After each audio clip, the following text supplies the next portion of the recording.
Hello, everybody, and welcome to Unconventional GMs, the channel where we play fast-paced, one-shot TTRPGs with pace, vim, and vigor. I'm Guy from this and the Burn After Running blog, and today we're sort of revisiting a new game somehow. We've recorded 13th Age before.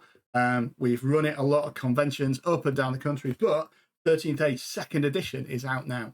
So we've dusted it off. We've tried to parse which rules are new and which ones are hangovers from when we ran first edition before, and we've got some brand spanking new adventurers ready from 2nd edition 13th Age to give you a lovely action adventure with tactical combat but narrative depth in 2 hours or less. But before we get started, let's meet our party of adventurers. They're 2nd level. They've adventured together for a while, but they are, I think it's fair to say, a mismatched bunch. To be clear, I'm talking about the player characters there, not the players that we've got on channel. But let's meet both of them at once, starting with my co-host Gaz. Hi, I'm Gaz. When I'm not doing this, I'm also co-host of Bob with the Smart RPG, the UK's premier RPG podcast.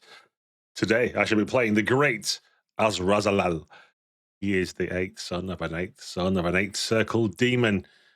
One day, he will inherit one of the 666 planes of hell. He's only got to kill his 7 uncles and 7 other brothers to get to that position. But that's for a future adventure, I'm sure. Right now, he's probably quite young looking to be calling himself the Great, but that's because he's stolen a magnificent gem which has fast-tracked his diabolic powers. He's therefore perhaps seems a little of a callow youth and haughty and all the rest of it, but do not be fooled by his young appearance, for he has the depth of his familiar's magics to draw upon. He carries upon his fingers a violet ring, and his slinky, feline-looking, 18-inch tall homunculus that follows him around, wreathed in shadows. His familiar is constantly trying to grasp it off his finger, but has not yet succeeded because of the binding magics. Beware, Azrazael's breath, not for its stinkiness in the morning, but for the magics that vomit therefrom. Amazing.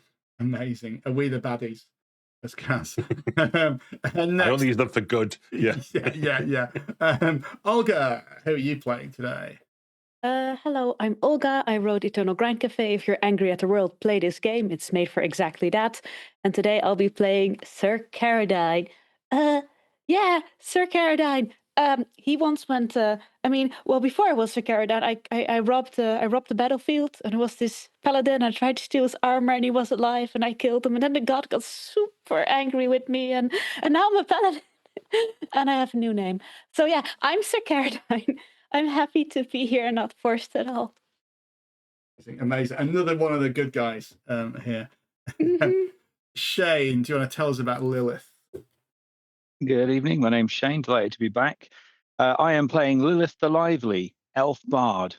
One is a down and dirty adventuress. I'm definitely somewhere in the mud, and not at all from royalty. Mama won't find me, as I shall hide amongst these adventurers whilst one travels the world. And Lilith is, secretly, she is the true princess of the Elven nation. But if you mention that to her, she shall run away and hide from it. Amazing. And last but not least, Sebastian, tell us about Garm.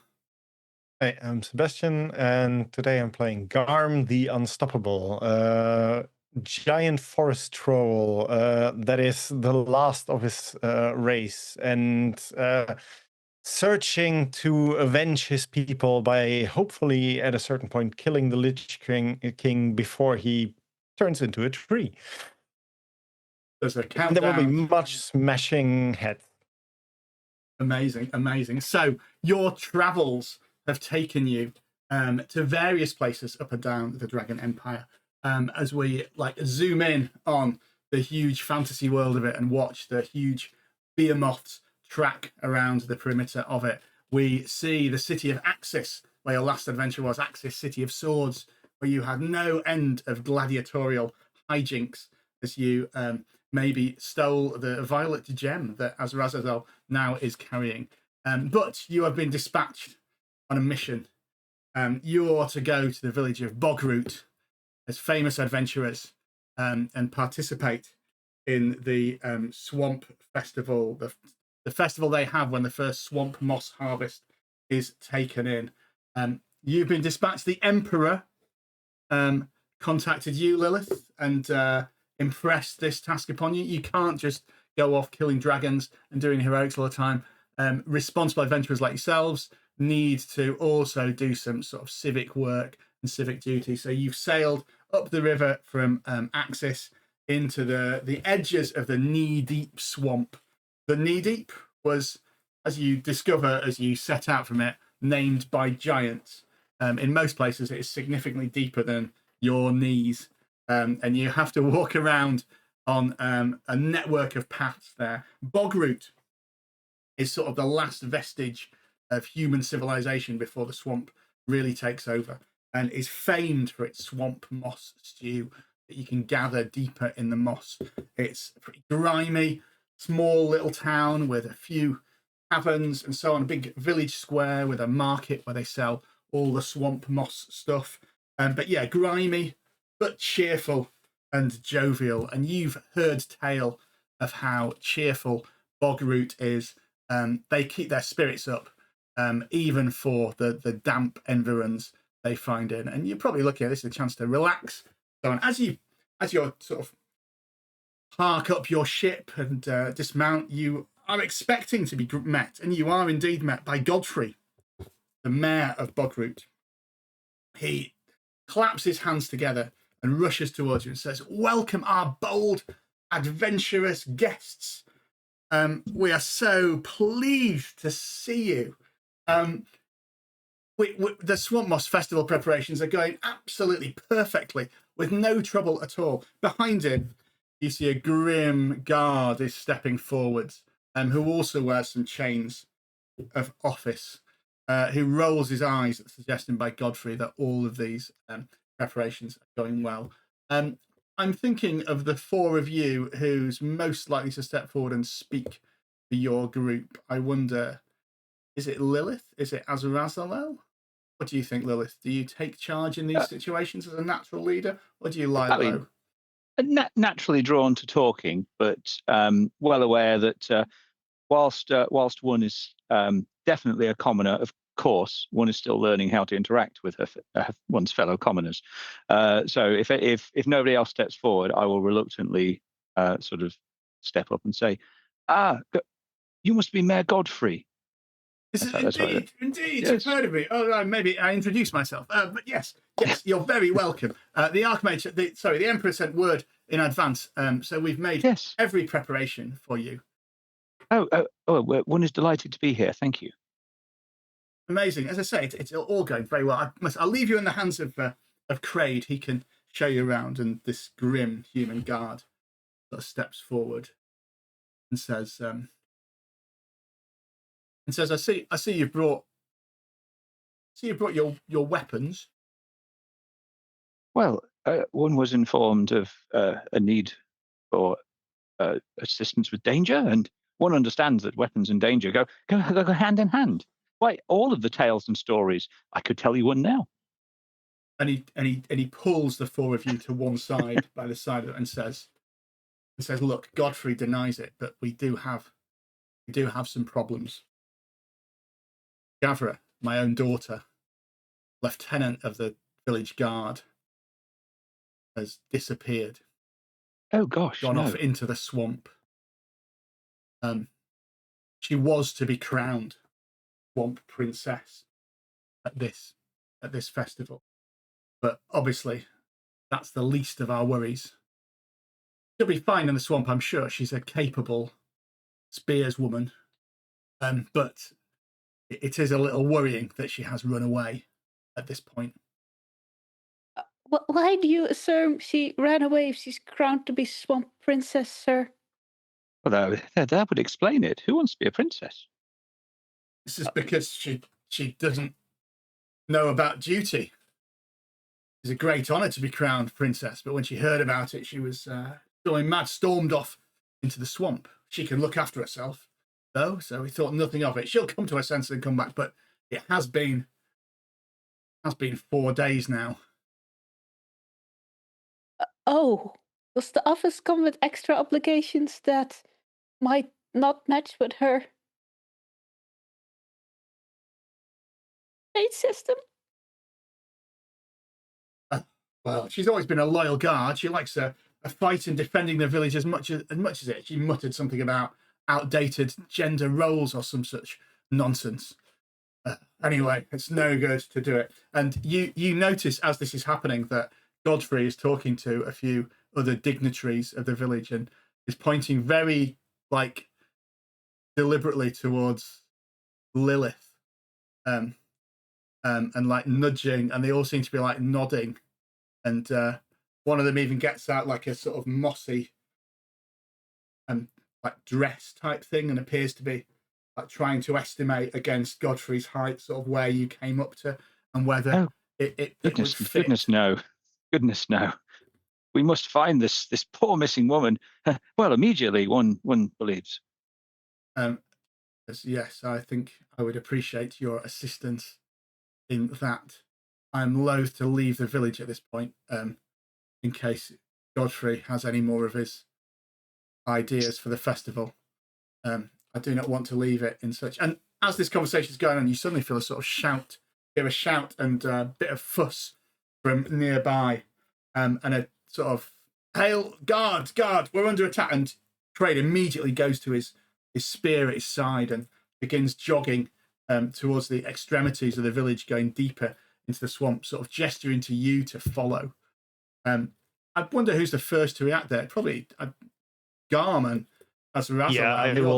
Yeah, I will directly, as soon as I hear that, grab my great axe and stomp towards there with wide strides. Yeah, as you see on the edge of the village, there are a few settlements sort of leaching out into the swamp. You can see there's a gang of what at first you think are men, but as you sort of jog with your long troll strides through the mud, it's not just men here. They look to be dressed a little bit like bandits. So Caradine, as you approach, you definitely recognise this is the kind of bandit getup that you've read about and seen pictures of in books that bandits do. Mismatched armor. Yeah, mismatched armor, that kind of thing. Two different kinds of helmets. Nothing quite fits. Not like your armor, which fits really well and is a full matching set of fine plate mail. The 10 of these, but they have strange. Some of them have scales across their arms. 2 of them have tentacles instead of arms that are awkwardly trying to string bows to you. And bursting out of a pool of water in front, 3 hideous mutant crocodiles are currently menacing a group of farmers who are trying to get away from it and continue putting up the Swamp Festival bunting. They look to you to defend them. What I suggest you do now is roll initiative. Roll initiative. Which is a D20 and add your initiative bonus, and I will try and... I'll tell you what, I'll call in you so that we can do... Oh, go on, Shane, you've got power, haven't you? I have a degree of mystic initiative. So, my elven reflexes, I immediately am able to sort of shout a warning of something to Garm. So Garm will get +5 to initiative and I'll get -5, and we both have 4 temporary hit points. Amazing. So if we've all rolled, if you can just tell me what it is with your bonus, and I'll quickly pass those into an order. Olga, what's the Caradine on? 20 in total. Amazing. Lilith is on what with a -5? I am on 14 with a -5, sir. Garm with its +5. Also on 14 then. Perfectly well, Mystic Initiative there. And last but not least, Azrael. Definitely not last, 22. Definitely last, in fact, first. Azrael. I would, for the benefit of viewers at home, I have pre-rolled initiative for the monsters in this adventure. You could do that too if you're running a one-shot, because you already have a little bit of paperwork to do when you're doing what I'm doing now, which is putting people into an order. As Razalo, we're not seeing much of your reaction. Just while I'm doing this little bit of paperwork, what's your reaction to these strange mutated beasts appearing before you make fight with them? Well, I was already spitting out. I was ruminating. There's obviously something agitating me. Belifon, I knew it. My third brother is here.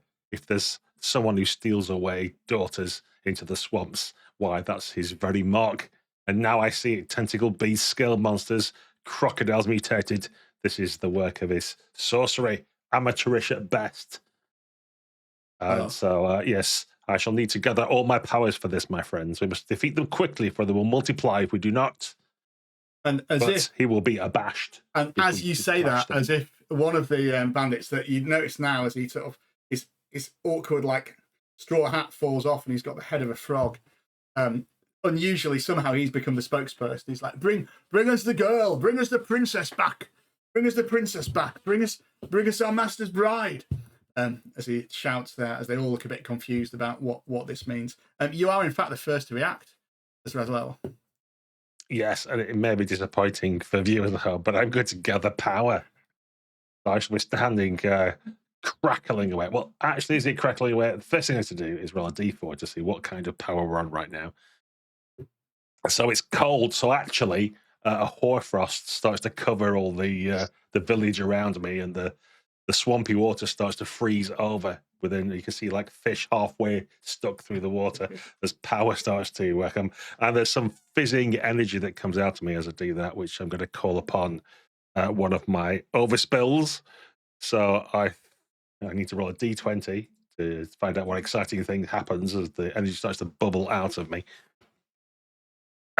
This is going to be 2 necrotic damage to the enemy with a frog face. Amazing. As I freeze the life around me, the life drains from the frog-faced foe. It does indeed. He looks a little bit abashed. His tongue goes back in his big frog mouth, and he stops talking. He's frozen in his tracks. So Caradine, you're the next to react. Just to be clear, there are 10 of these mutants, some hanging back with bows that they're really awkwardly trying to string with, a combination of crocodile arms and tentacles. But some are rushing forward with like brutal spears, and 3 big crocodiles that are charging in front. Would you say these are demons? Devils? No, demons. You're not getting the stench of demon on them. Not devil, dragon? They're beasts. They're beasts. Well, then I simply say, "Begone, foul beast, save the garlands!" And I plop with my heavy armor through the swamp. It's quite it gets stuck halfway, but I power through. And I try to square up 3 crocodiles at once with my sword, trying to hit the most fearsome one. Amazing. They're armor class 16, these crocs. Well, I swing that sword, get stuck in a garland, and pull all the garlands, including the farmers, into the water as I do nothing and miss horribly. I don't think you do nothing because this is 13th age, so I think you do some miss damage. Oh, I do miss damage. Probably do. You do 2 miss damage to it. If you still wear them down, this croc starts to get out of the way as it's now wearing a garland of flowers. This one, which it looks, it would look cute if it wasn't also salivating and looking to rend your flesh apart. The next people to react are the bandits. So I'm going to assume that the biggest target here really is Garm. And so, Caradine, you've also charged in as well. So 2 of them are going to attack each of you. So on Garm, that's going to be a 25 and a 20. Do they both hit your armor? Yes. Yeah, that's 10 total of 10 damage. 2 lots of fun. And so Caradine, we've got 23 and 24. Yes. Yeah, and that's 10 damage. And similarly, another 2 arrows are going to fly towards Lilith and Azrael. They're not quite as good with their unwieldy tentacles. So Lilith, a 9 and an 8, I think. They do, and I have an interrupt once you've resolved the stuff against Azrael. Go for it. I'll roll for Azrael. I think 21 will hit. Sorry, I think 21 will hit. I think 11 won't. One of them hits, yeah. So that's 5 damage. Go ahead, Shane. So, well, they get the horns. So once per battle, interrupt when a nearby or faraway enemy misses with an attack. They are vulnerable to the first 2 attacks against it before the end of my next turn. Amazing. So the I basically blow, I've got my horn to my lips ready to sound the clarion call, and as the first notes ring out, it kind of shocks that archer who was concentrating so much on the shot. Amazing. And these are mooks, so that affects them as a group. You know what I mean? Oh, so what vulnerable means as well, because then you can remember it if I tell you, is you do damage equal to double your level as bonus, whether you hit or miss. So you get +4 damage, whoever hits the mooks before the end of this round. Next to go, though, is these crocodiles. One of them is going to attack you, Sir Cowdown, with a 9. And I'm afraid 2 of them are going to go for you, Garm, because you look tastier. One's going to miss, but do you know what that 20 means? Crit. It is indeed a critical. The good news is it's only 16 damage, double damage. Oh. One of them is chewing on your leg. It's managed to get to a bit that is still trolly and not made of wood, and it's finding it quite tasty as it fights on with you with that. But Garm, you're the next to go. Remember to take that off your 4 temporary hit points that you've got first. Yeah, I took them off first. So, but I took quite some beating before I could actually do anything. So I will just. Can I try to rage because I got damage? Yeah, you've taken some damage. So roll your D12. Escalation dice is at 0, so it'll just be a straight D12. Try and get 9 or higher. Oh. What that does? It's an 11. You are pretty angry now with this croc on your foot, so that indeed triggers your rage. Yes, and I think I will bury down my great axe directly in the crocodile's face that is hanging on my foot. Amazing. Roll to hit your raging great axe. 20. What that does? It's a 19. That is a critical. It is indeed a crit. So you're going to roll your normal damage, which is 2d12 plus 4, and then double it. 2d10 plus 4. When you're raging, it's 2d12 plus 4. Oh, yeah. 200 X. So that is 18, and then doubled is... It's a lot. I think you add the +4 first and then double it, so it's 22. It's 44 damage. Garm, would you like to describe how you managed to completely defeat this crocodile? Because that is in fact what you've done with that crit.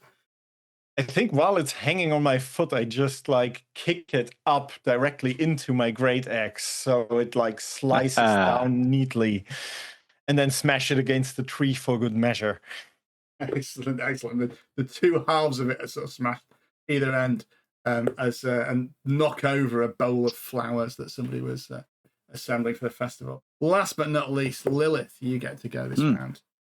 So yeah, drawing my sword with one hand, my elven horn is already at my lips, and I shall that initial note turns into an overture, as I shall use screaming brass, an at will ranged spell. And I shall target those mooks. Amazing. And attempt to drive them back or defeat them with my magic, and that is 24 to hit. That does hit. Whatever. I think it's like mental defense or something anyway, isn't it? But yeah, it hits. Anyway. PD versus PD. Oh, yeah, but it definitely hits. Yeah. It hits everything. So damage. 2d8 thunder plus 4, I think, because they're vulnerable. Yeah. So that would be 16 in total. 16 in total. Okay, that is going to take. So the the one with the frog head, the spokesman of it, spokes frog of them. Trembles, and you see him literally, he ducks down underwater and flees. You've defeated him completely. Another one has got his hand over his crocodile-shaped fingers, hands over his ears. He's like, no, it sounds like the elven cavalry are coming.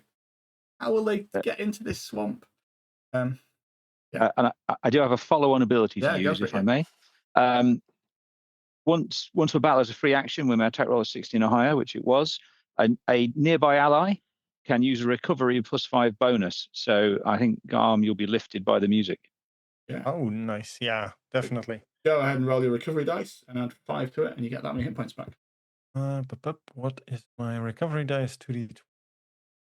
I'll let you just do that while we do. So it's round 2 now. You've defeated one of the crocodiles. You've defeated one of the bandits, but the rest of them are still going strong. 13th Age has an escalation dice that's now on the table at +1. So all of your D20 rolls pretty much are going to have +1 to them. It doesn't affect damage, but it does affect rolls to hit. And your sort of momentum builds. It'll go up until it hits 6 and stays there. So what I always say to my players is, your job to remember it, not mine. So try and remember to add 1 to all your attacks, and then we'll see where we are from there. As Razalel, you've been gathering power this whole time. Yes, and the swamp around me suddenly goes steamy as all that cold energy is drawn into me. It's burst out of me as I use my breath of white ice, and there's just a cone of supernatural cold that engulfs the trolls, or does it? Let's roll a d20 and find out. The bandits. The trolls, crocodiles. Right, yeah, There's a troll amongst them. Yeah. There is, yeah. He may get engulfed as well. So yeah. So it's going to be 18 against PD. That hits, definitely. That hits. Excellent. Let me just do that, and I'm going to double this damage. So 18 damage each. Each that 18. Okay, they are both. It will not surprise you to learn staggered now, as they icicles rim their sort of crocodile noses, and you can even see them shivering, even as they make to try and warm themselves up by feasting on the warm blood of your enemies. They are not doing well, these 2 crocs, including the one facing Sir Carradine. As Sir Carradine yells at it, my god is angry at you, as he smites the crocodile. Amazing.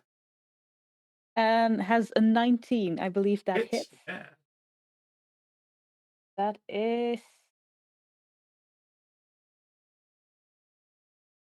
You damage an extra 2d8 or something? Yeah, a lot of the 4d8. 18 plus... Is he already dead? Did I save myself the math? You can save yourself the math. Yeah, he's on 16 hit points. So yes. Do you want to describe how this crocodile is dead? Well, you see this insecure man, like with a wobbly sword, striking, and suddenly a lightning, like from above, feeds into the sword point and splits the crocodile freshly in half, and it's a roasted crocodile smell goes up from the swamp. Amazing. Oh! Cook from Frozen. This crocodile as well. Fantastic. Right, the bandits are undeterred by the crocodile slaughter going on. Again, 2 of them are going to attack Garm and Scaradine with swords, and there's going to be 2 bow fire. There's going to get so Scaradine 23 and 22, possibly both hit you. They do hit me at 21. Is Total the of number 10 of points of damage. Garm 8 and 13. They probably both miss you. Both missed. Lilith 11 and 17.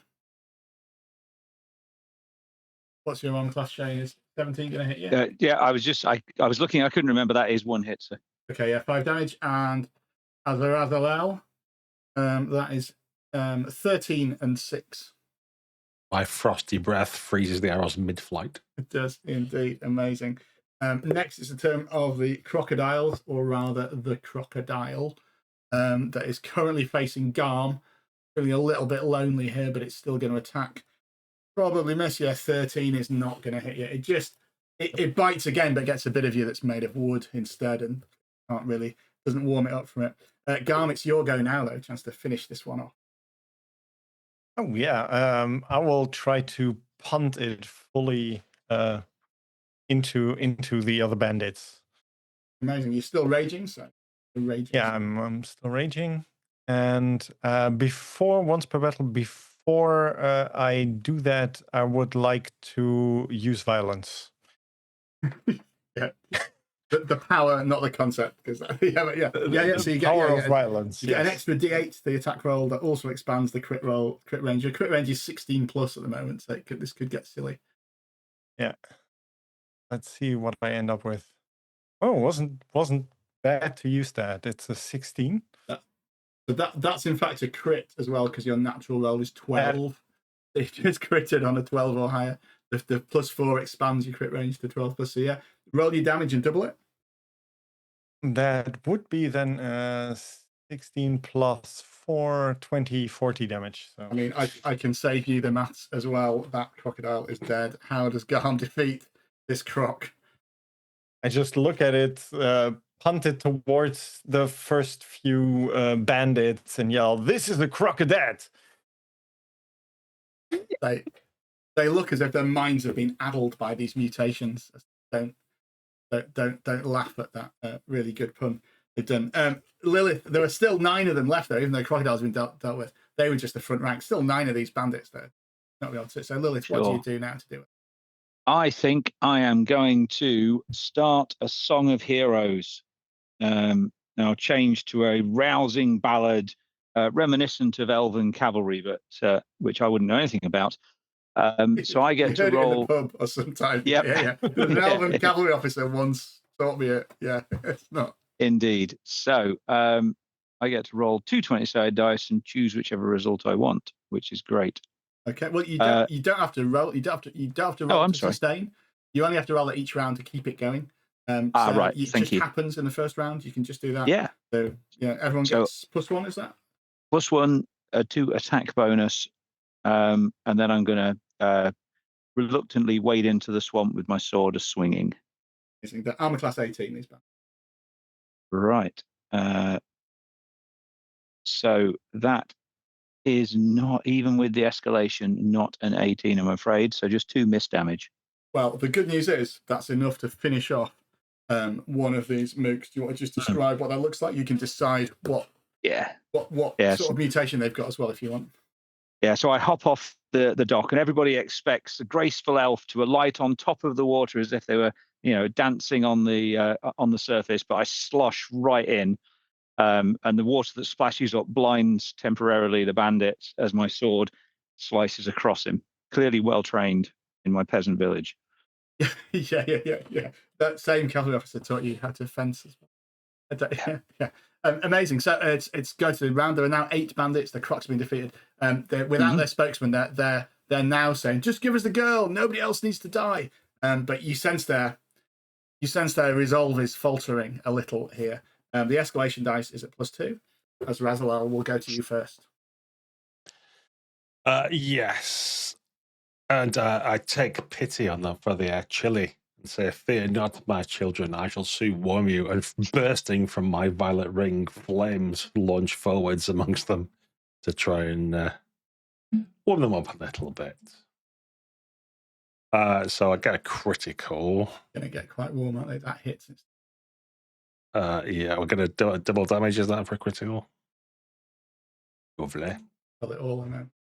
So 26 damage, and then it's 5 ongoing. I don't know if that's doubled as well or not, but it's not. So I did actually check this roll. It's doubled the first round, but not after that. Oh, right. Okay. That's right. So yeah. So how that looks with a gang of mooks. For people watching at home, if you're not familiar with 13th Age, mooks have like a bank of hit points, and like every 5 or 10 in this case that you do, one of them drops. That's why we just not keep the. Sometimes people are defeating them with 2 hit points or whatever. So 2 of them like burst into flame and burn and then fall into the water and are extinguished. One of them looks not very well, but all the rest of them, there's lots of the other ones that are on fire as well. So on their turn, they're going to start by taking ongoing 10 damage. Isn't looking good for one of them as they've got 10 hit points each. Yeah, one of them's really, really on fire. Like it's like screaming and running around. Yeah. Sir Caradine, you next. I can offer you some assistance, as if you want, sir. If you wish to take it, you can replace your attack roll with my initiative, which is 22. So I'll just offer that up if you wanted to borrow that. Will it stain my soul, sir? It will. The only thing is, it's your natural roll. Sorry, Gaz. Sorry, just 20 then. Just 20. I think it was. Oh, 18. I will gracefully accept don't think my soul can be sold. Anyway, I plod up to the mooks and I take a big swing and I say, "You have no entitlements to a woman's body or time," and I swing it as hard as I can. With the rolls 20 then, plus 29. 29 to hit. That hits. That's a lot. The roll was 18 not 20, so it's not a crit. It's Yeah, sorry, it's my natural, just an 18. yeah. So go ahead and roll your damage. As you notice, you feel the hard eyes of the Crusader at your back as he notes you taking the blessing of the offspring of a demon. There's probably some violet flames along the blade or something like that. Yeah, there's an evil cackle echoes through the swamp. Amazing. I think I do 9 damage. I think you do more than that, don't you? Is it +4 to it? Oh no, sorry, 10. You're right. 10 damage. Because 10 is enough to defeat one of them. Yeah, you swing. One of them drops. There's a weird pop as if like its sword has been, its soul has been taken down to a very specific pit of hell by that blessing. It's their go now. The first thing that happens is they take that 10 ongoing damage. So the one that was running around screaming drops dead. There are now 4 of them left. At the end of their roll, they'll get to make a save for that. 2 of them attempt to avenge their former comrade with you, Sir Caroline. And I think miss 14 and 15 isn't going to do much. No. Is it? One's going to attack you, Lilith, because you waded in with a sword. That's 21. So you can take 5 damage, I think. I would like to use Endless Patter, please, my feat, which enables me to force them to roll again. So as he sort of comes in, I'll take a step back, pirouette, slide the blade, and say something in Elven, which basically accounts to strike higher, try again. You know, he rolls at -4. Unfortunately, he strikes just as true there with -4. That's still going to be 21. So yeah, he gladly takes your coaching, and still hits you for 5 damage. I'm afraid. Still worth a shot. Is sulking a free action? It is. Yeah, you can do that until your next round. Thank you. And one's going to attack you, Garm, as well, because you still look like a dangerous threat, but miss completely. It's the end of the turn, so they can roll to save to stop taking ongoing damage. They do. So they have managed to splash around enough to not be on fire. There are still only 4 of them left, though, and Garm and Lilith have still got to go. So, Garm, you finish off this mutant bandit. Yes, just with huge strides in the middle of them, land there and swing my axe one time in a big circle, trying to get them all. Amazing.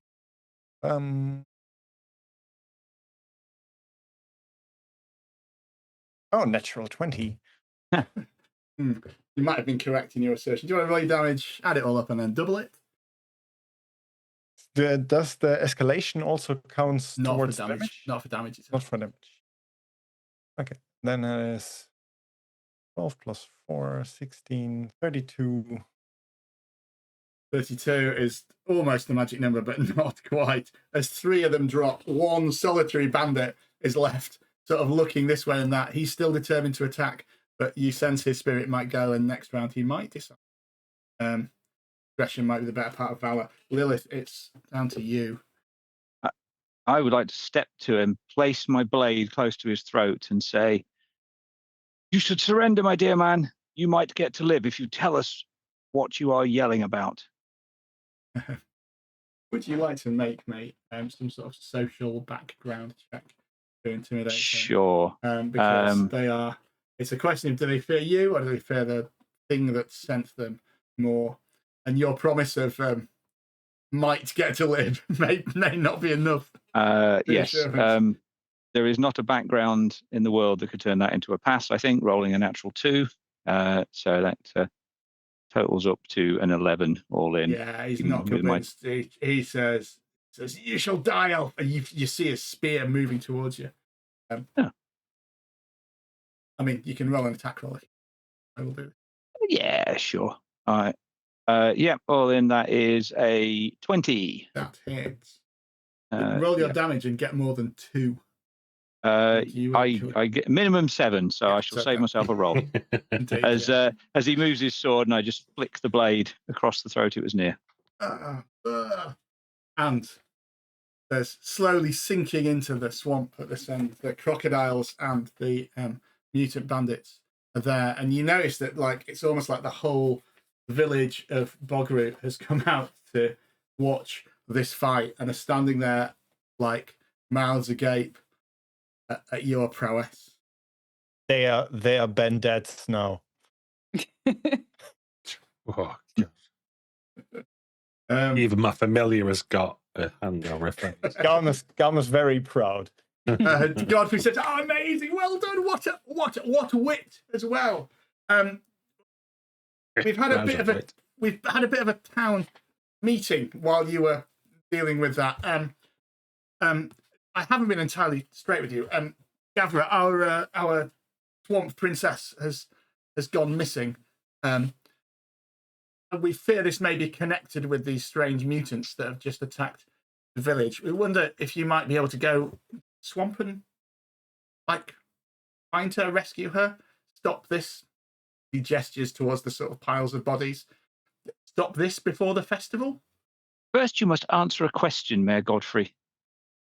Those bandit mutant things, bleating of bring back Queen, bring back their princess. Is there more here going on than you have told us? Just no, I swamp princess Gavra, who very reliable pillar of the community. He looks over. Craig is now looking quite like a little bit embarrassed now. She ran away. We haven't seen hide or hair. We sent Craig here, sent some men out to patrol, but with no luck. She's a fine spearwoman. Unlikely she's got into any trouble, but it seems that they're after her as well. Oh, what could befall her? That would be terrible, and terrible for the. We don't have a swamp princess, and you notice that there's one of his town council has got the dress out and is like holding it up behind you, Lilith, just like, and with a pencil behind his ear. He's just making some markings on this, where they'll have to take it in a little bit to account for you being an elf and all. I'm just going to fix him a cool glare. You would do well to walk away, as I will sort of slightly raise the bloody blade. Oh, I didn't. I apologize. I didn't. I mean, why? Of course, you wouldn't want to be a princess. Of course not. Who would? It is not in one's aspiration. Well, Garm would like to be a princess. Capital. There's a look, my from dear this friend Garm. Up to you. You can see some men rushing to get some more more material to make it. It may be that they're not taking it off the table. So will you go and search the swamp for this? It is and they sort of explain it in tandem. Godfrey is but for adventurers of your prowess, it will be no problem. We've seen how you've defeated the bandits. It's easy to travel and traverse the swamp like this. Craig then says it is very dangerous. We do not go beyond the boundaries of the village. The Kneedeep is full of monsters at the best of times. As I say, that you'll be able to deal with very easily. Say, is there anything that you need before we set off? Before you set off, sorry. We're not going. We need to stay and keep the village safe. So look to Garm, as Garm is our expert on swamps. Yes, I was a mangrove herder once in my life, long time ago. But I would say, and I look down at you all, maybe some watertight boots and pants, something like that, or a small boat, depending on how deep the water is. I mean, I can walk through.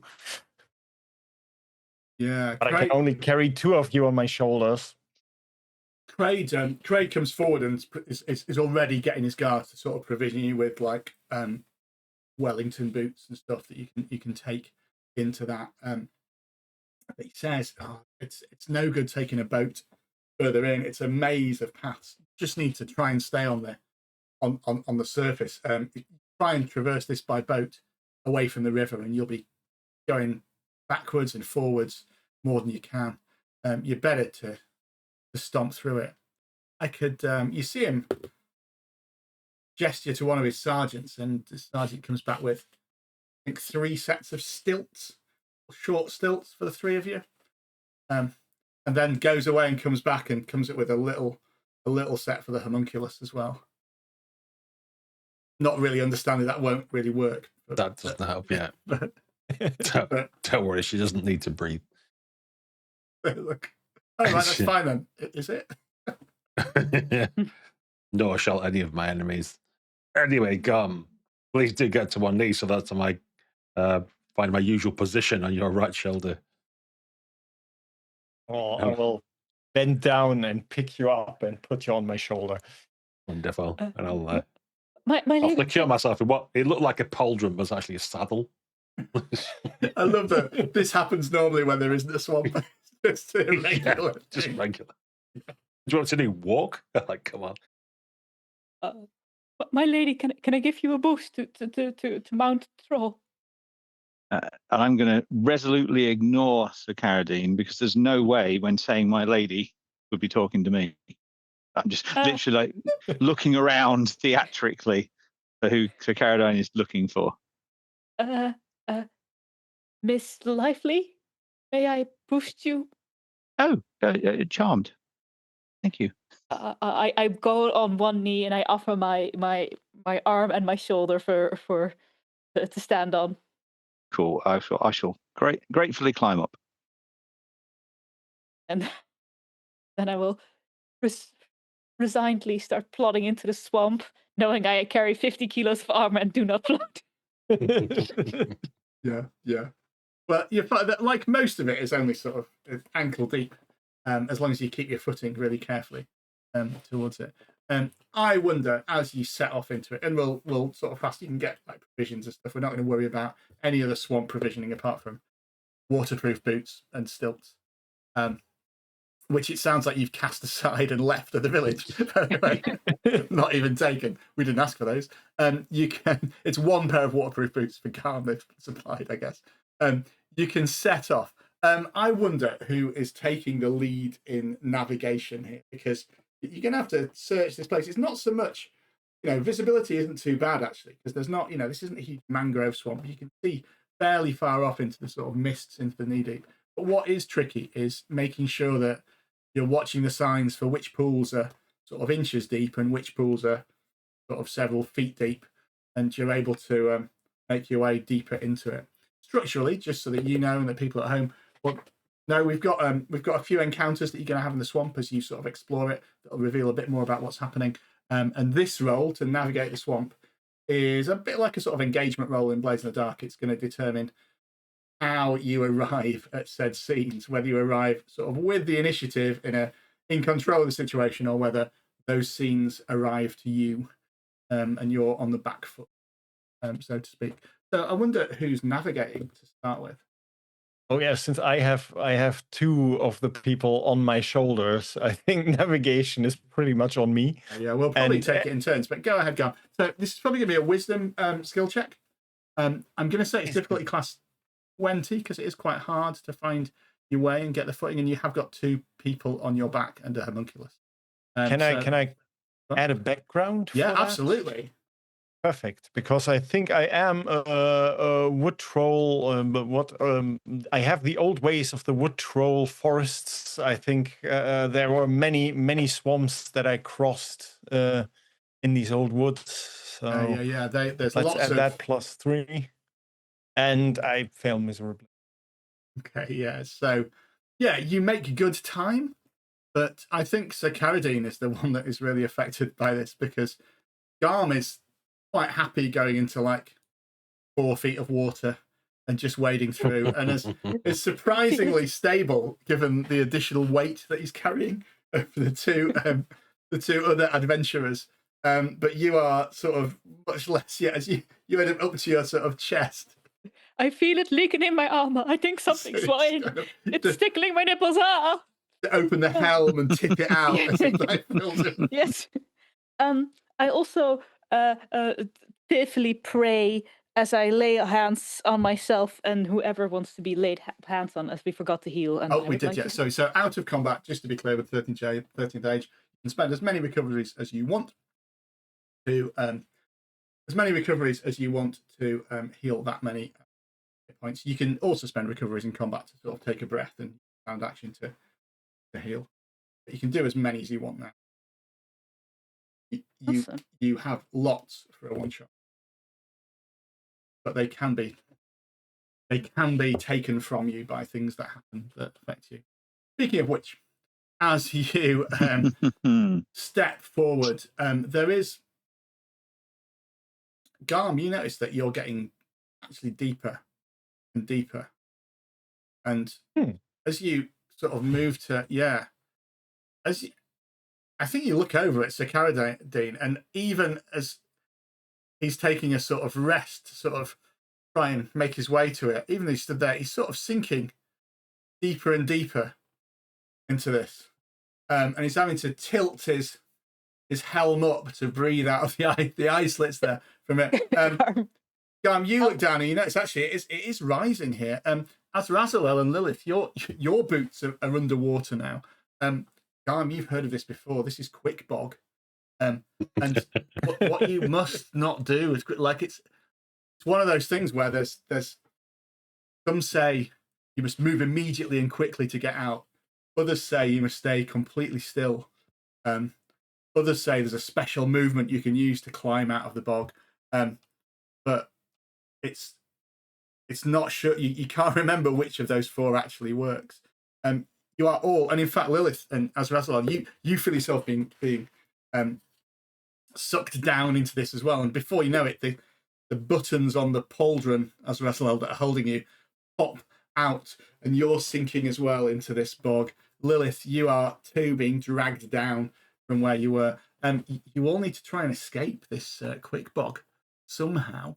I might go to. Garm was the one that led you into this, so I think probably if we go to his riders first, that might be the first people to see. As Razalel or Lilith, do you have an idea as to how you escape this? I think as I feel Garm start to slip and it starts to suck around one of my ankles, I'll have to sort of rely on my elven speed and agility, and I shall leap to my feet and try and jump to catch an overhead branch before it gets its grips on me fully. That sounds amazing. That sounds like a background check. So this is difficulty class 15. Sounds like dexterity there. Dexterity plus level, and add whatever background you have. That is a total of 16. With a pop, you manage to lithely jump up, grab onto a branch. As the mud sort of slowly slips off your boots. As Razalel. Follow me. One knows the way. As Razalel has got a deep training in assassin's avoidance because his brothers were always trying to kill him and his uncles. So he's deft.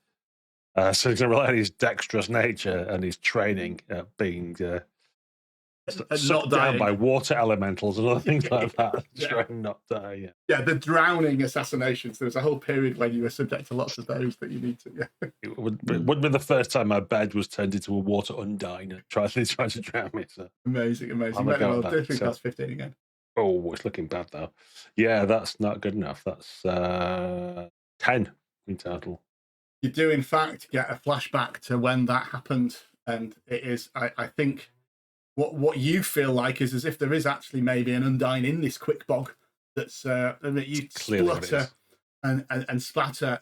It's going to be up to hopefully one of your fellows in their narration can rescue you, but in the meantime, as you stagger around here, you're going to be losing 2 recoveries.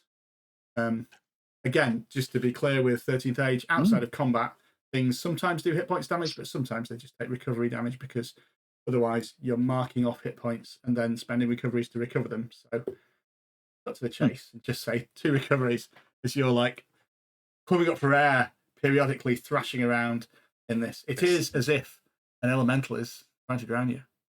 I was going to say, it's even worse because I think at first my familiar is trying to grab my hand and pull me up, but what it's trying to do is take the ring off my finger. Yeah, just distracting. It's not. Amazing. So, Caradine, as you escape this. Yes, I see floating before me a tree trunk. I take my mighty sword and I force that tree trunk on the water and use it when it hits the bottom. It's incredible oppervlakte, surface as a counterweight to lift myself out. Amazing, amazing. Give me a place to stand and I will get out of the bog, as Aristotle said. I'm sure. Go ahead. That sounds like strength, probably, unless you're literally going to use physics to solve this, in which case it's intelligence. No, strength, please. And like a flagpole with a natural 18 on the roll, Sir Kaladin just lifts his boots out and crawls. Amazing. And then sticks out his hand to Azrazel. Fiend, hold me. And you can indeed be rescued. Fiend might hurt more than the. I assume she's talking to the inkling I've got with me, not me personally. Obviously, it's my familiar. I mean, maybe it does, but it's still holding onto the ring. Yeah, so it's it just can't you up. Yeah. Tiny homunculus pulls you up. Amazing, amazing new request. Lovely little Easter egg there for our many Dutch viewers there today. Fantastic. And finally, Garm, can you escape from this quick bog? What are you going to do to do it? Yes, I think, how do you call these plants that hang down from the trees? And the vines. Yeah, I think I just grab some vines and just try to pull an entire tree that sits a bit loose towards me to then climb on the tree and out of the quick bog. And that sounds like a strength. It does sound like strength to me. If you've got a background, you can use it as well. But you've got a strength thing too, haven't you? I think. Yes, I think it still is like a woody, very, very forest trolly thing to do, I think. So let's roll and hope that is better. Yeah, that is natural 17 with +3 for the forest. That makes the 15. So yeah, Garm, you're able to drag yourself out of it. And soon you're all able to get back to, well, not quite dry land, quite wet, boggy land, but it is stable and you're not sinking into it. And you get a chance to sort of catch your breath and recover from the quick bog. And you notice now that there is a route that circles around this. And there is, in fact, some footprints that somehow survived from it. With it being boggy, they've sunk in quite far. So these are the waterproof boots that you were issued from the village. They lead deeper into the swamp. They're quite old, though, maybe 4 or 5 days. Gavra came this way, perhaps. And if we step in the boots, we won't sink. She's knowledgeable. We will follow her footprint. No offense, Garm, but I am not 7 feet tall. Well, she's done a really careful route around it that Garm could have followed. You should drink more water, then you will grow. I will. Thank you. And on that suggestion, you're able to catch your breath. And we're going to catch our breath as well. We're going to take a short break. Now it'll be, we'll go and take some water to grow and check, pending us not slipping into any quick bog on the way back to our screens. We'll see you back. We'll edit it down, so it'll just be a few seconds.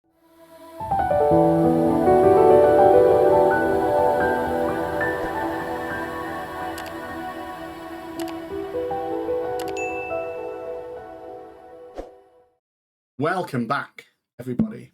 When we left our heroes, they had just emerged from the quick bog, searching for the missing swamp princess. Well, she's not been crowned yet.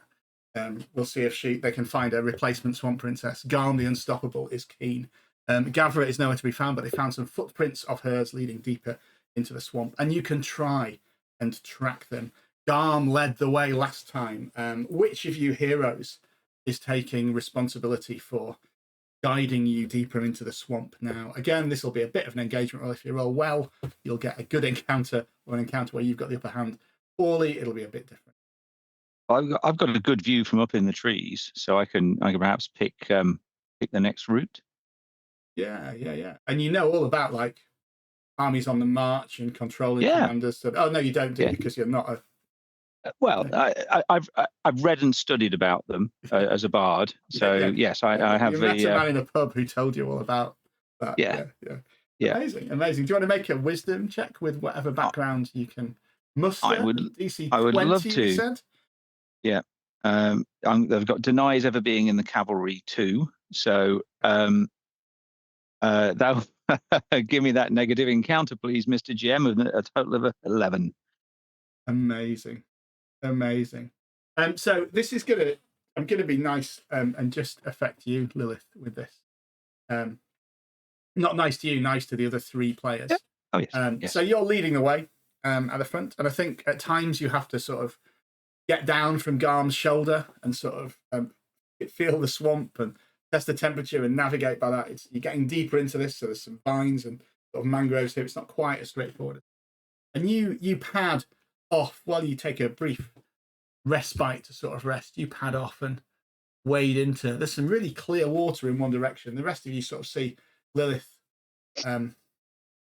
walk, and then you hear some sort of ethereal music, like the piping of soft flugelhorn. You walk towards it, and soon you find yourself in a beautiful glade. Hair of they look a little like elves. The hair is the moss of the swamp.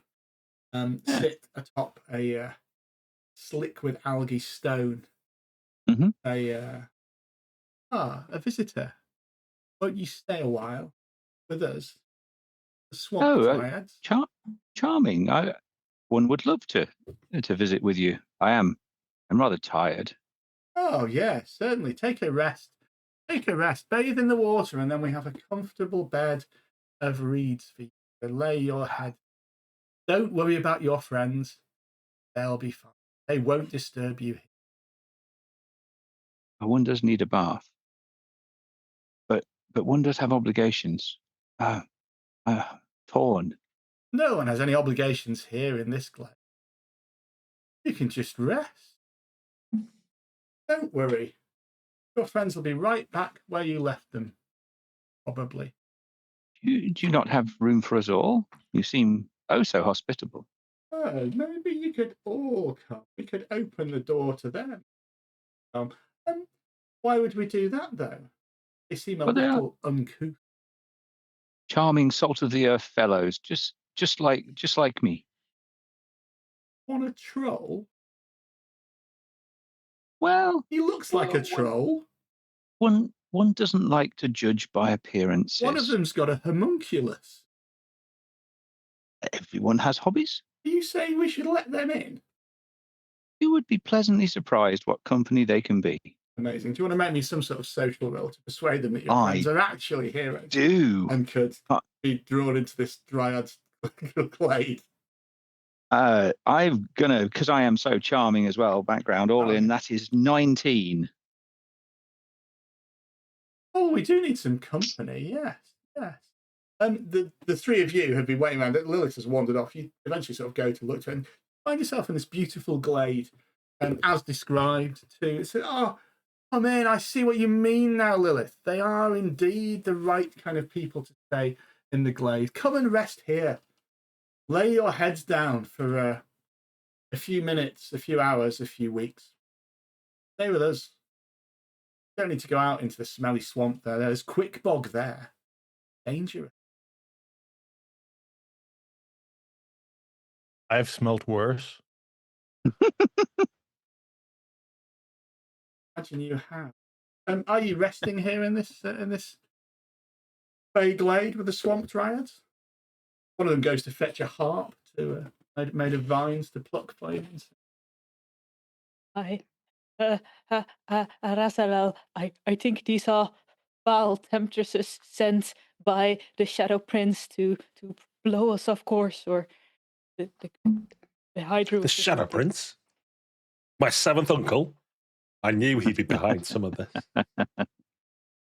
Uncle, oh dear. They say, just rest there, just rest a while. You feel yourselves becoming very sleepy, and there'll be food soon in a few days. Go on, Gus.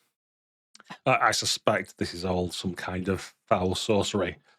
and the wool's been pulled over our eyes, so to speak.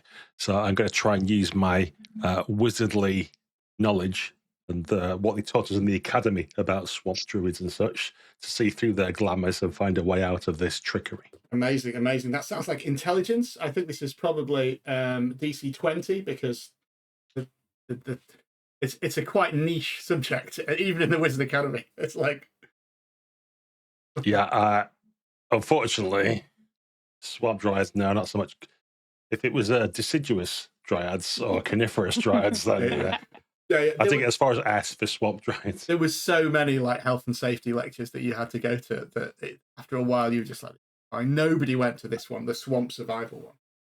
I think I remember falling asleep in the lectures as well, and I started like just nod off a little bit. You're back in the academy. It's lovely. You've got not a care in the world. You've got it'll be the ball in a few days. It's lovely.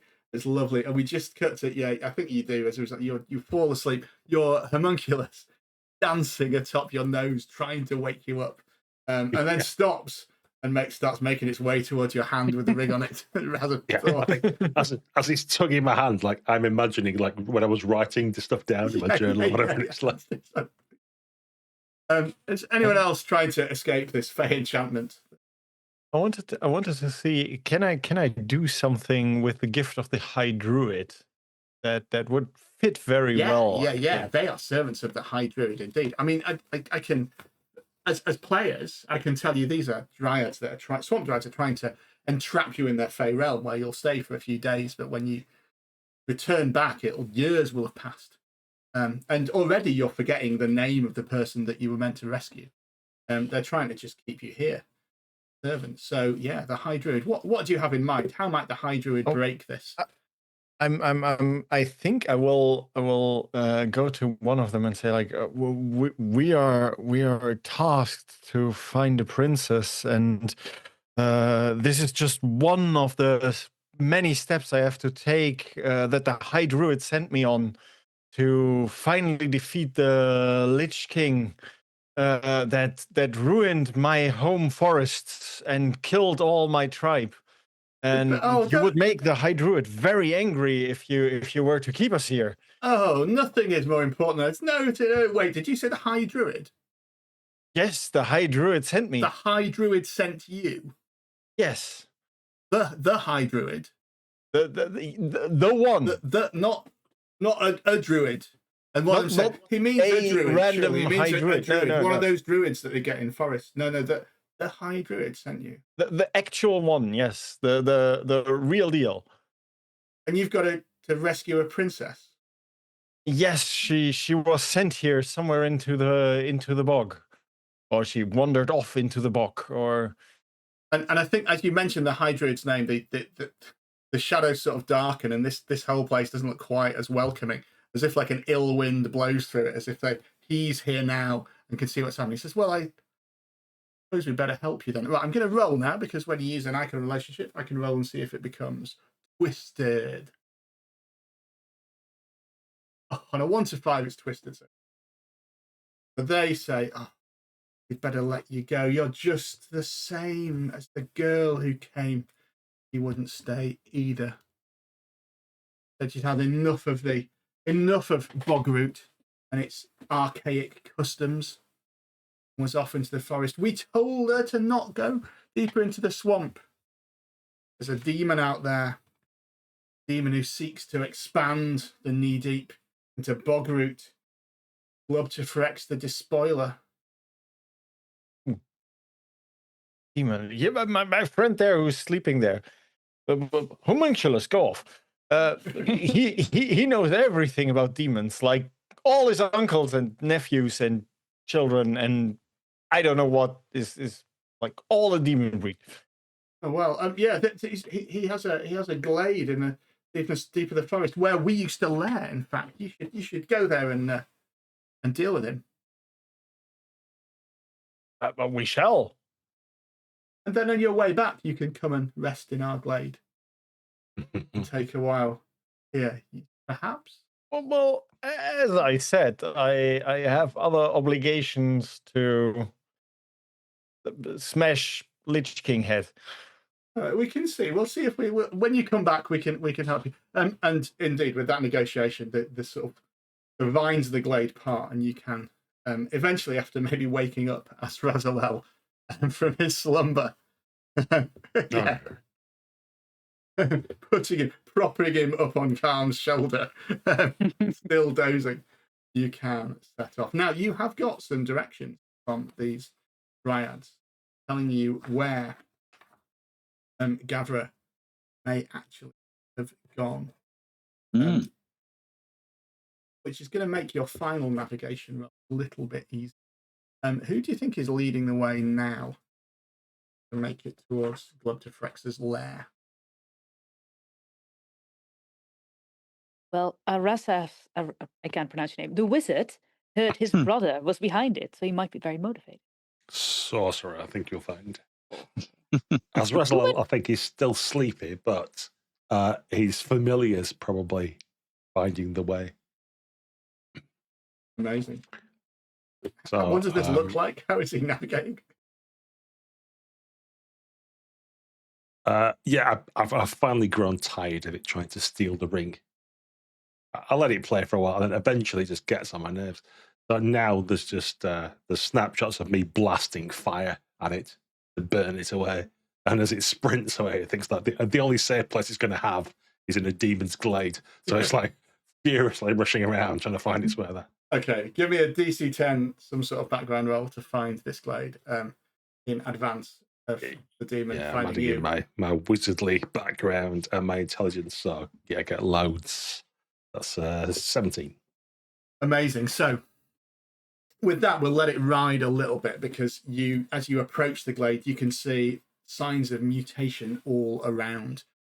Strange men that possibly used to be bandits now have crocodile heads and are guarding this area. There's rough shacks where people are living half underwater, half above there.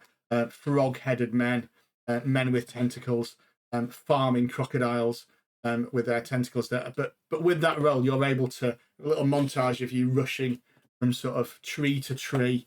There's maybe a bit where you've got Garm's got a little reed and is swimming on his back under the water, dragging the rest of you behind like a boat, and you are able to get the Glubtafrex's fortress in the glade, where you see the swamp demon Glubtafrex is very clearly a demon, humanoid in shape, but also with a mass of tentacles sprouting from his back. He is stood arm in arm with a woman dressed just as the guard were back in the village, who you see her eyes are sort of dim and dark as if she's under some sort of spell. Standing in attendance before them with her back to you is a crocodile man who's reading from a big book. And as you approach, you hear we are gathered, and there's a congregation of various mutants and two big crocman warriors next to it. It says, we're gathered here today to celebrate this union of Glubtafrex, the Despoiler, and Gavra of Bogroot, the Swamp Princess. And when they are married, Glubtafrex will have claim to all of these lands. And he turns to it and says, is there anyone here who has any objection as to why this demon and this woman should be joined in marriage? And he looks over his shoulder. I object. What? There's Is that not customary to call for objections? Objections are not allowed. Kill her, they shout as they rush towards you. Okay, do you want to roll initiative? That's 2 now, isn't it? Yeah. I'll do the same again to give Garm a bonus and me a penalty.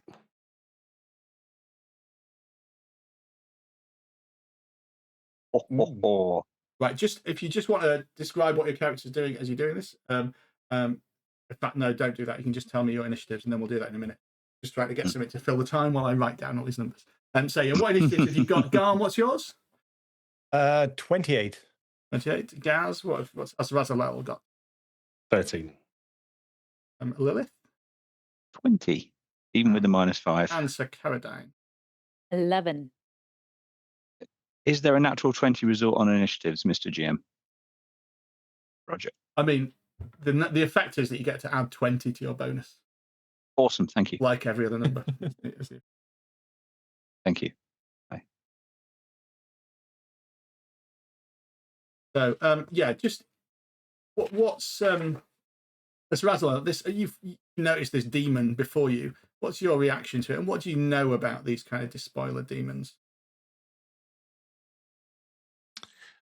I know. Well, I think what I know is that it's not always the corruption they see on the outside. So if you see anyone who doesn't look particularly mutated, it means because they're especially corrupted on the inside. Amazing, amazing. So just to give you an idea of what's happening, you've got quite a few opponents in this combat. You've got the demon Glubtifrex, the spoiler. You've got a crocodile man shaman. He would describe himself as a vicar because he's carrying out a wedding, but he's really a shaman. There are 2 crocodile men guards, and there are also 8 of the mutated bandits that you fought before that are mooks. And there's various other sort of things rushing around.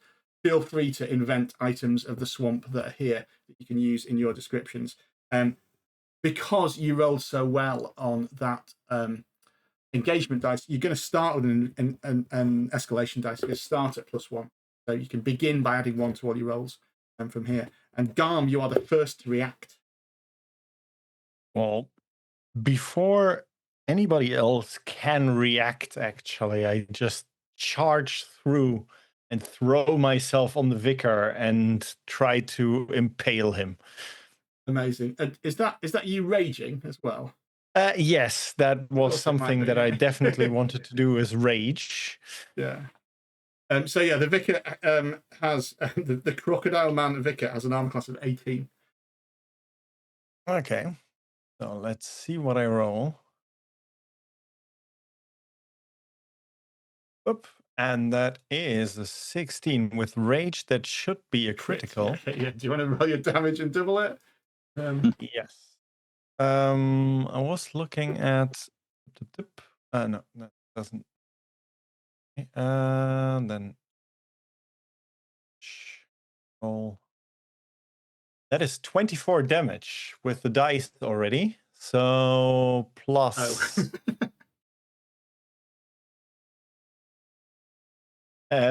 plus 4 is 28 times 2. Do you know what? I can save you the maths here.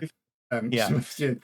Would you want to describe how you describe this crocodile-headed shaman who's got loads of really cool combat powers that the viewers now can't witness because Garth has sliced him in 2 with his axe in the first round with a crit. Yeah.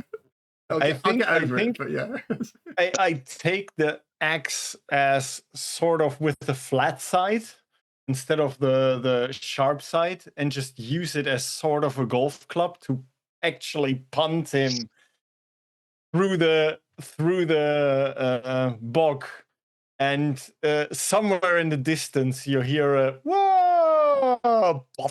I think he was midway through. I think it's like the Princess Bride when he's seen. He's midway through, just trying to quickly get the marriage done. As he's going, do you? And the demon says, yes, I do. Do you? And then his head flies off. Unable to complete it. Still technically not married. Amazing, Garn. Lilith, you're the next to react. Awesome. I am going to immediately start off the Song of Heroes, as I will throw myself into the mooks with my sword flashing. Armor class 18, these. Not with a natural one. Nothing like that. I haven't got plus 17. Unfortunately, I'm caught up in the various sort of vine-based wedding decorations, and take a moment to sort of you do some mist damage, mainly as they fall over themselves to like charge at you and try and all stab you with their spears. 2 points of mist damage. Next to act is Glubtifrex, the Despoiler. And he shouts, "No!" at you, Garm, because you've just killed. Interrupt! You've ruined my special day. He's going to attack Yes. horns and daggers. I need to roll these one at a time because no, I don't need to roll one at a time. Yeah, he misses with the first one. The second one, 21, probably does hit you. That hit. Yeah, just take 5 damage as he stabs you with his daggers. His tentacles just stay waving behind him for now. The crocodile guards are going to act now. I think, Sir Carradine, you look like someone they should deal with. They step forward with their stone-studded clubs and miss. You're not shocked. I know. Oh. So, yeah, no, that misses. Does he hit the other one? It doesn't know. Sorry, there's not. That would be nice. But the other one's going to try now. Also missed. So, not going great for my guys. Azrael, speaking of demons, it's your turn now. Yes, I'm going to be gathering power. Turns out. Do you know what? I tried to change the form of my power, but it's still very cold in here. It's getting frosty. But what I will do is try and use my arcane overspell as well to see what happens as the hoarfrost pushes outwards. And the demon can take 2 force damage as it gets a bit chilly.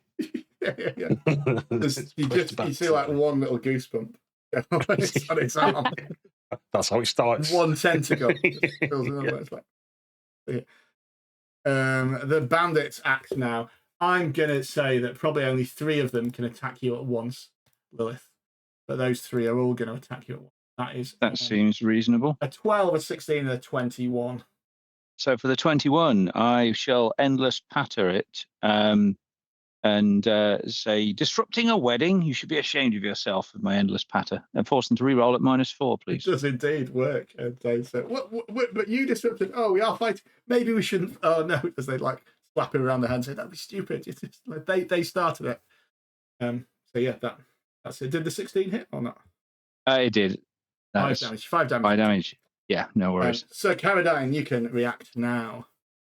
I want to invoke my icon, my demon-hating god, and I say, help me fight the spoiler who wants to despoil this fair maiden and bring him back to hell. And I don't know what happens, but I try to do it as I rush towards the demon and try to hit him with my sword. I also smite him. Okay. I don't know if I can do. So you're calling on the Crusader to aid your attack against the demon. Yes. Demon. Yeah. Well, first of all, I'll roll and see. And no, it's not twisted. I'm going to think what we can. I tell you what. Why don't we give you? Try to think what would be a good little aid for this round that would actually be useful. +2. A little bit more. I mean, you can have +2 for the rest of the battle if you want. That seems reasonable. I was thinking something bigger for one round, but yeah, +2 for the rest of the battle adds up to a lot.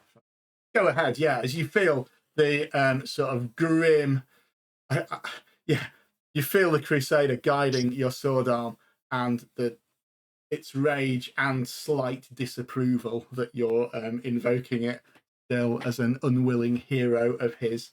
But you can indeed charge. And now the only problem is you're engaged with these 2 crocodile men. If you want to disengage with them and rush to the demon, you're going to have to make a disengage check, which means you need to roll 12 or more on a d20. I will. If you fail that, it's okay. You just need to stay in front of the demon space. The crocodiles, sorry. I rolled an 18. Yeah, you shrug them off, no problem, and rush towards Glubberfax the Destroyer. Make your attack. As I smite him, I do a 21 to hit. That hits.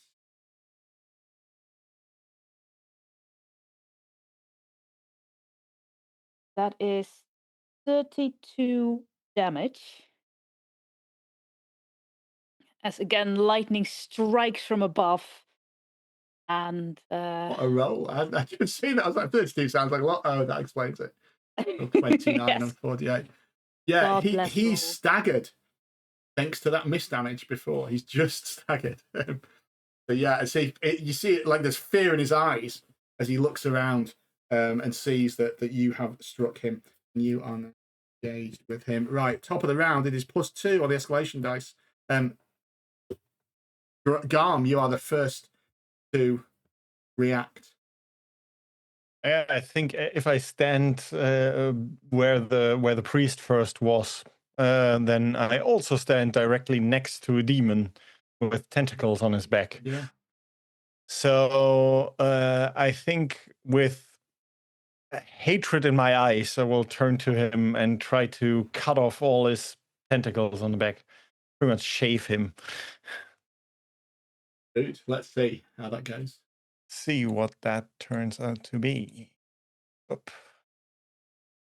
Now that is 7 plus 2. That would be a miss, but I had something that let me re-roll, I think. Now would be when to use it. Yeah, exactly. I am quickly looking at where that was. Yes. Once per battle, when the escalation die is 1+, re-roll an attack that is not a natural 1. Yeah, you're lethal, aren't you? Just your trollkin power. Yeah, reroll, and I think you do extra damage on it as well. Well, that is even worse. So the good thing is you get that +7 damage on it, even on miss damage. So that's 9 damage, not to be sniffed at. Yes. So I think his tentacles like shy away and wrap around your axe, and you can't. You do a bit of damage to him, but it's not really as effective. They're much better at getting out of the way than you expected. Okay. Lilith, you are next now. Yeah, so as they've all sort of barreled towards me, I'm going to surge forward to meet them with a song on my lips. So I need to roll to maintain that spell, I believe. Song, I believe. Yeah. So 2d20, I think, isn't it? Yes, take the one I want. I choose the best one, the 18. And I'm going to use my once per arc class ability of sound burst. So there's a sudden surge in volume, a voice louder than such a fragile elf should ever be able to produce. And I will target 1d3 enemies in a group with +6 to hit versus PD. So that is 2 of them. So you could get the bandits sort of count as one enemy. You could get both crocodile men though. Yeah, I think the 2 crocodile men. Yep, the 2 crocodile men with a critical hit seems like a really good decision here. Well, I mean, we're definitely going to hit under 2 hours. Go ahead and do your damage for that. Yeah, so that is 40, and should they still be alive, in fact, sorry, because I've done 40 damage, that conditional clause won't apply. So just 40 damage. Would you like to describe how this sound burst defeats both crocodile men? Warriors? Yeah, so so I'll surge forward past the bandits. The sound wave sort of lashes out from me, and one of them staggers back into the sort of round backswing of Garm's axe and just is taken down. And the other one sort of falls down to the floor and is trampled by the demon as it is moving around. Amazing. Because there's just the demon and the bandits. Glubtifrex, you notice his tentacles weave strange magics and play out strange, confusing patterns in the air. Garm and Sir Caradine are both engaged with him at the moment. He's going to make an attack against your mental defense, each of you. So on Garm, this is 24. On Sir Caradine, that is 20. Yes. Yeah. This power is so Discord. What happens is you need to make a standard attack against each other. As suddenly, where the demon was standing, it's not the demon, it's a big forest troll or an armored paladin. The good news is I like rage, it's just a standard attack, rage doesn't apply. So but you can sort it out amongst yourselves whether you hit or not. I'll let you feel this. What's your roll, Olga? What's the Caradine hit with? 21. I think that hits you, Garm, doesn't it? Garm, that hit me, yes. What's your 11 plus 11 plus does the escalation die? Yeah, it does. To, The plus plus- 1 for the song too, I'm afraid. Okay. Plus 3 on what your bonus would normally be. That would be then a 20. That does not hit. Oh yeah, so Conan's got really high armor class, so yeah. Okay. I only do a measly 9 damage as I'm not smiting. That's Oh, very yeah, wise that to is- not smite. You find Sokodan's sword, and then you both come to at once. So like, wait a minute, and the demon's just stood in the background, like cackling to himself. Carry on. My apologize, my good troll friend. This was not my intention. You are no demon. You are a blessed forest creature. As Razalel, you can act now while this confusion is going on. Yeah, me and my family have just finished giving each other side eye as we look over at what's going. And then I pull in all the toxic, noxious things from the swamp and belch out an acid arrow from my face. So I'll see how that does against the demon. Face. Oh my god, that's not going to be good enough, I don't think. But I've got, unless it's PD's 13 or less. Do you know it's PD's 14? Oh, I'm sorry to tell you. I think it what a doesn't get shame. expended though, doesn't it? Or something. Vague no, memories. it's a different thing. Anyway, but on a miss, it does take 5 ongoing damage, which will be doubled the first time round because it's a gathered power. So 10 on its turn, which unfortunately for you is a whole full round later. Yeah. But yeah, it ducks out of the way of this acid, but you notice that some of it is dissolving some of its tentacles, and it looks a little bit in pain as it's jump out of the way. Amazing. The bandits are going to act now. Again, 4 of them are going to pile on you, Lilith. With I think those 18s will hit, but just probably 10 damage. Sure. And I'm going to interrupt. And as one of them misses me, I will be raising my horn to my lips to sound out my ability to make them vulnerable for the first 2 attacks until against my next turn. But that leaves me open for the slices from the others. Amazing. 10 damage from then. Yeah, so Caradine, you are next. I am next. Does the demon look staggered? He does indeed look staggered, yes. Then you see, like, Sir Caradine is normally a wispy young man with a bad mustache who's unsure of himself, but right now his eyes are dark and smoke starts to rise from them as almost a godlike being is embodying him, and he says, "You are judged." As I cast God's Judgment, target all nearby staggered enemies with a +5 versus MD. Does my icon count on top of that? Yes, it will do. That seems reasonable. It is well within the Crusader's wheelhouse to cast judgment on that. So it's the bad news. The demon's MD is 20. Quite good. Oh. That's the only thing. Yes. Then a 7 will not. Oh, does my escalation dice count in a Yeah. hero song? Yeah, Then it is hero exactly song is 20. 1. Escalation dice is 2, 3, and whatever your and the +2 is 5, plus whatever your bonus is. Casting the spell. Yes, and I get a against demons 1 +1, so it is enough. Amazing. So what does that do? God's judgment. 8d6. Not looking good for Glove Defects. The spoiler now, is it? 8d6. Go for it. 6 holy damage. That's abysmal in my roll, but it's 22 damage. The worst kind of damage for Glove Defects, though, as he shrieks away and says, "No, no, no! Your God cannot judge me!" He says, even as his flesh is rendered by the judgment of the Crusader. He looks very judged, even though he's, despite what he says, like cowers away. We're up to round 3. The escalation dice is at +3. Garm, you are up first.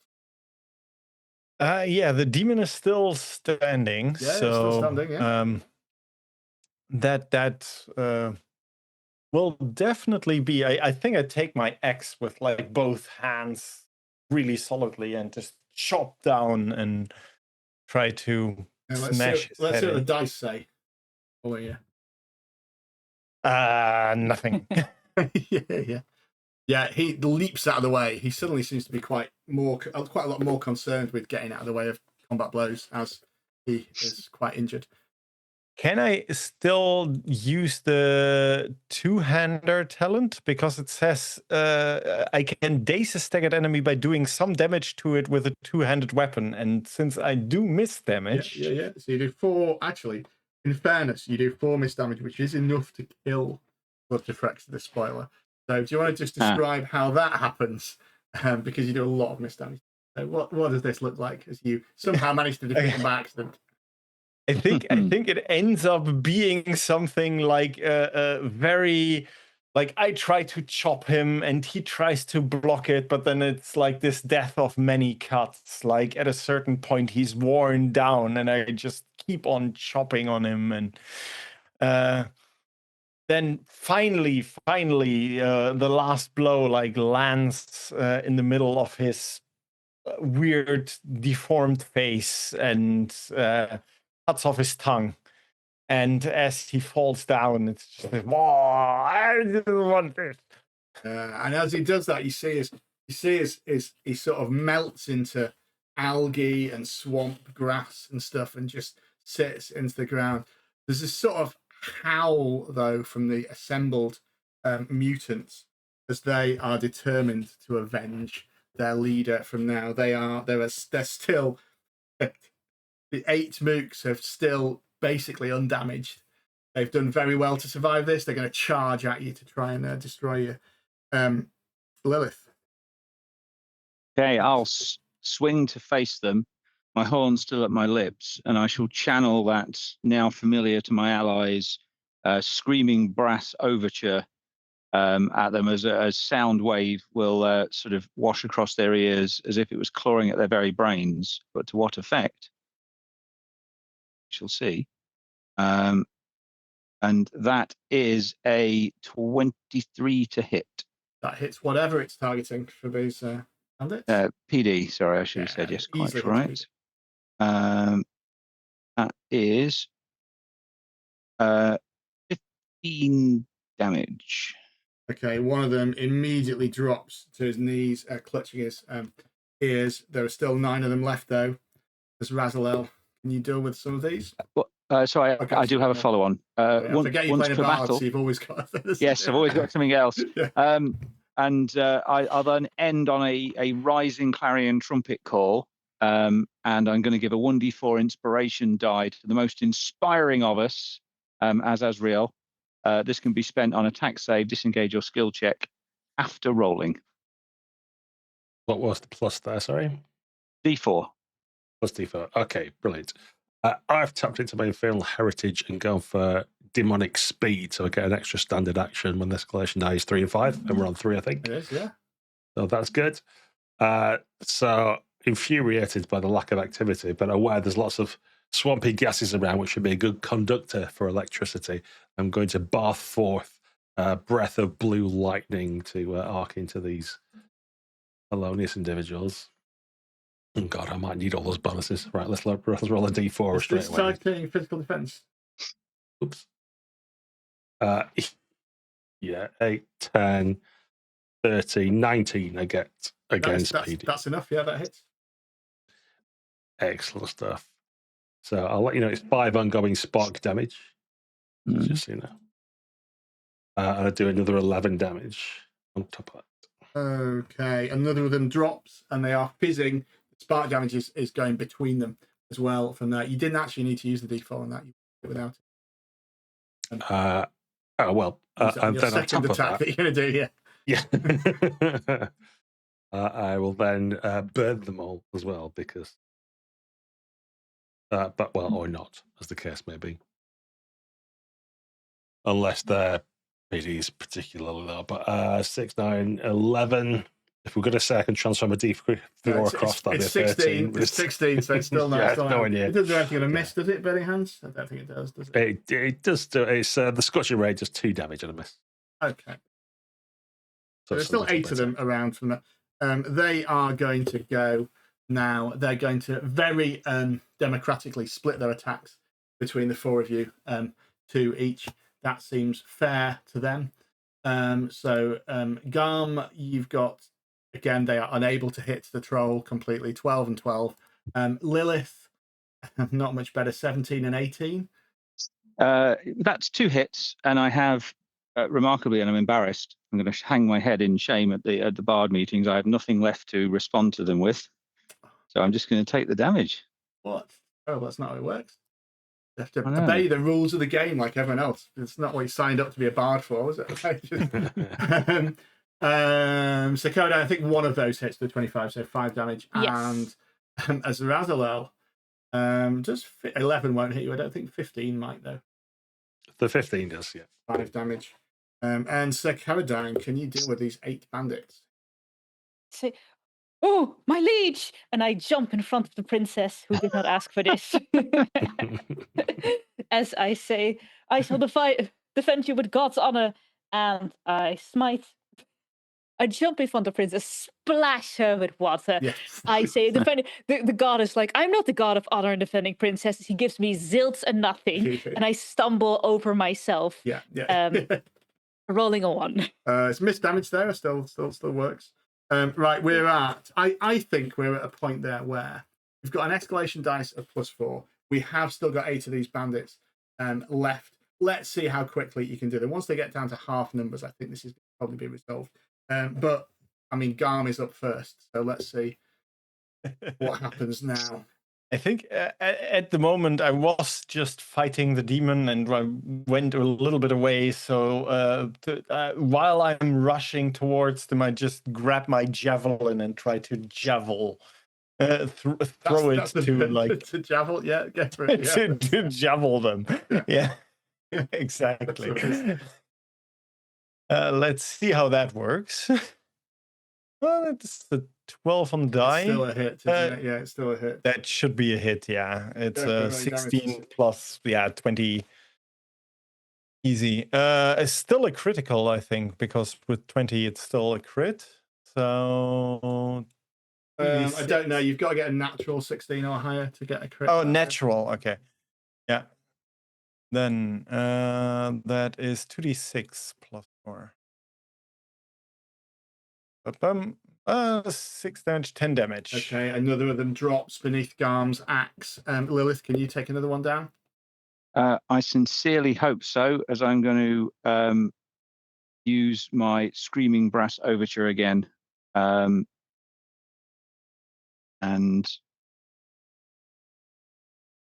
the sound wave will rock into them for 23. So damage-wise, that is 2d8 thunder. So that is 9, sir.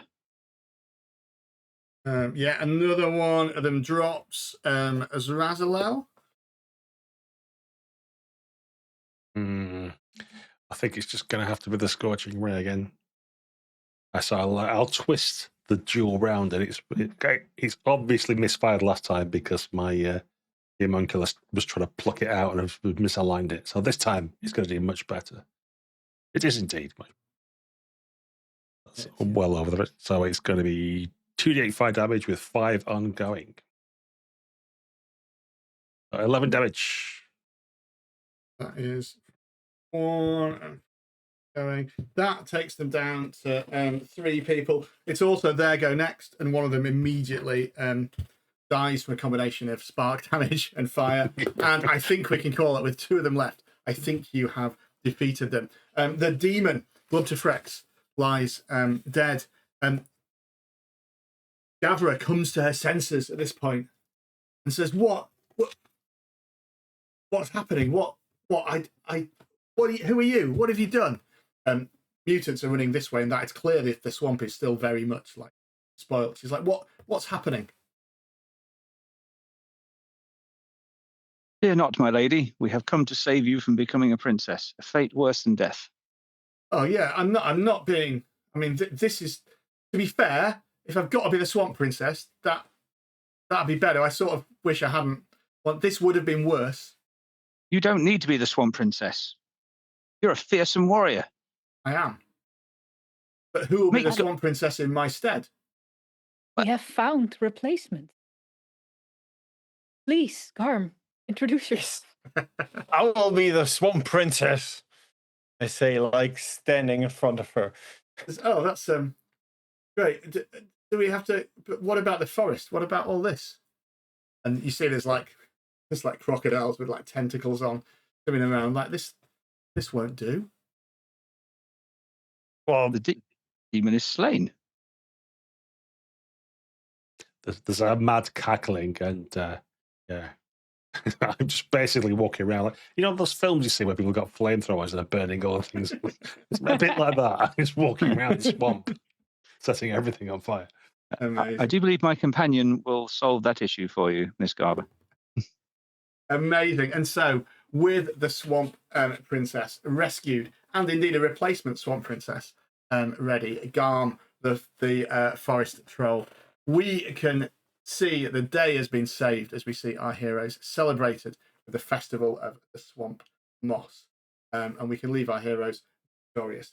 Thanks to my players for playing, and thanks to everyone who's watched along at home. Go check out 13th Age 2nd Edition. It's a fantastic book, and you've seen the rules in action, but I'd also say it's got a really good fantasy setting with loads and loads of cool ideas about it. Some of this came from that, some of it didn't, but it's got loads of things like the Kneedeep Swamp is like a little paragraph. It's got enough of you to just make up loads of stuff like this. It's fantastic. Do you want to see more of 13th Age on the channel? Do you want to see more of maybe 13th Age Glorantha that we did a while back? Let us know in the comments. We're always keen to do lots more games in here. Remember as well, tell people about the channel, like and subscribe. It all helps the little algorithm kobolds to give us what we want and get the word out there from there. But thanks for watching, thanks for playing, and we'll see you again in a couple of weeks.